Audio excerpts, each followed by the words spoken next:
Explain metadata, transaction data, and master data. Can SAP be called a type of database? Metadata informs a person about the information of data. This gives a person in-depth information about the hierarchy of the information, or it is also called meta-objects.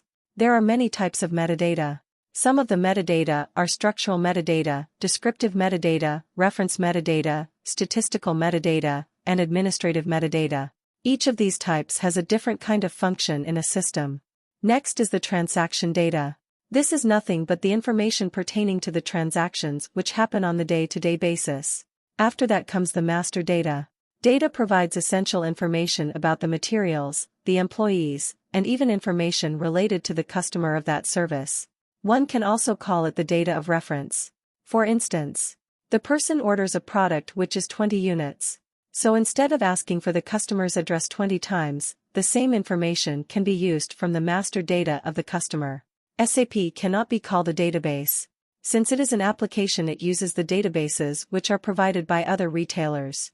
These retailers include Server, Oracle, SOL, and many others retailers.